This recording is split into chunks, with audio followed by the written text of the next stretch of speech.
In this example, we have 2 grams of aluminium reacting with 2 grams of chlorine. We are asked to find the theoretical or predicted yield of the product. In simple words, they are asking us to figure out how much of the product we can expect to get at the end of the reaction. To start off, we need to check whether the equation is balanced or not. If it's not balanced, we balance it. It appears that our equation is balanced already, hence we can skip this step and move on to the next step. The next step would be to organize the information that we're given and the information that we can figure out or calculate, like the moles, and the information that we can get from periodic table and other resources. So, since we're skipping the balancing equations part, we don't have to rewrite the equation. We are going to the next step, which would be the creation of a table. Let us start by listing the reactants of the reaction. So for our table,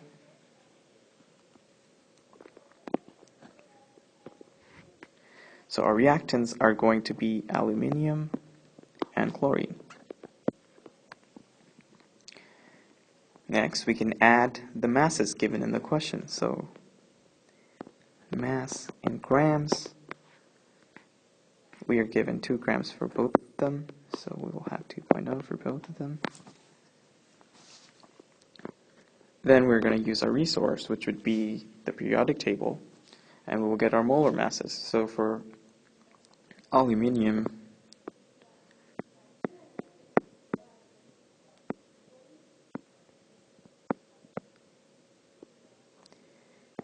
mole, we will have 26.9815 grams per mole. And for chlorine, we have 2 times 35.453, because chlorine gas is diatomic, so we have 2 chlorine atoms in one molecule. Next, we can calculate the moles. Moles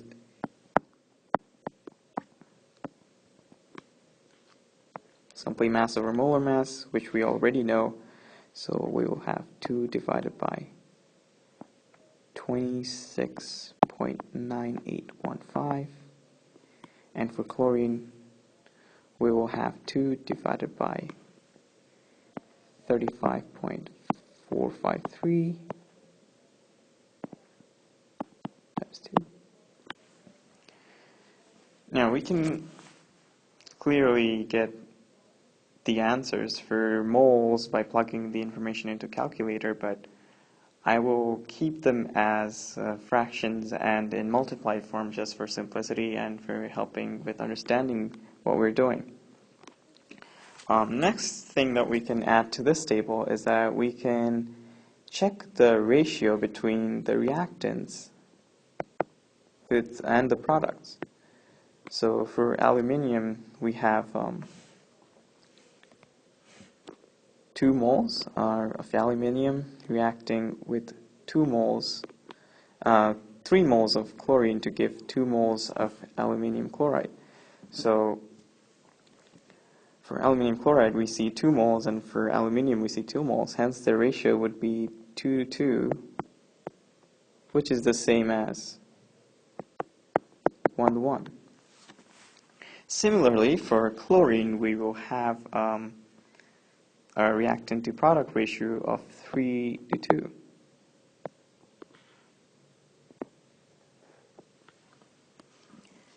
Now we can add another ratio, which would be the reactant to reactant ratio, or the ratio between aluminium and chlorine, but we don't really need it because we will usually use that ratio to figure out the excess reactant, which is not our concern in this question or example because they're not asking for it. So what they're looking for is the theoretical yield of the product and the limiting reactant. So the next thing we have to look for is the moles of the product produced by each of these reactants. So for the last part of the table, we will have moles of AlCl3 produced by each of these reactants. So using the ratio, we can clearly write down for aluminium, we will have 2/2, which is basically taken from here,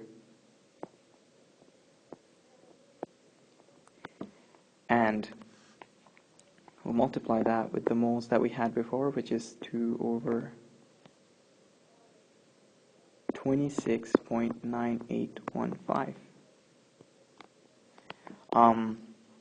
Similarly, for chlorine, we will have 2/3 times 2/35.453 times 2. Now, since we have the moles figured out, we can get the actual values now. So for the product produced by aluminium, we can put an arrow over here. The moles will be equal to 0.074125 moles. And for chlorine,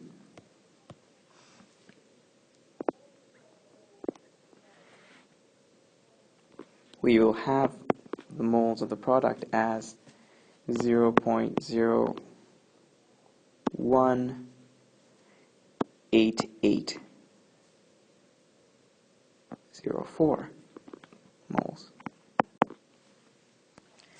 Now, limiting reactant is one which is used up completely in a reaction, and excess reactant is the one that still remains. So we can say that the reactant that is used up first will produce lesser moles of product. Since chlorine produces less moles of product than aluminium, which we can see here, because chlorine produces 0.018804 moles compared to aluminium, which produces 0.074125 moles, which is far greater. We can say that chlorine must be the limiting reagent, and it must be the one that is used up first. Now that we know that our limiting reactant is chlorine, we can multiply the moles of product produced from the limiting reactant, which is chlorine, which would be over here, by the product's molar mass, which we have not indicated over here, which we'll have to calculate from the periodic table, and multiplying that will give into this moles will give us the theoretical yield of the product that we're looking for. So far we know that the limiting reactant is chlorine, and the moles of AlCl3 produced by chlorine is 0.018804 moles. We get the information about the molar mass of aluminium chloride from the periodic table, and we find it to be 133.3405 grams per mole. Now, once again, we don't really need to always remember the formula that moles equals mass over molar mass, hence mass is equal to moles times molar mass. We can clearly look at the units that we're given. So we have moles here, we have grams per mole here. So clearly, if we multiply both our units, we will have moles times grams per mole. We will end up with grams, which is exactly what we're looking for. Hence, we multiply the molar mass of the product with the moles that we find with the help of the limiting reagent. So now we have our theoretical yield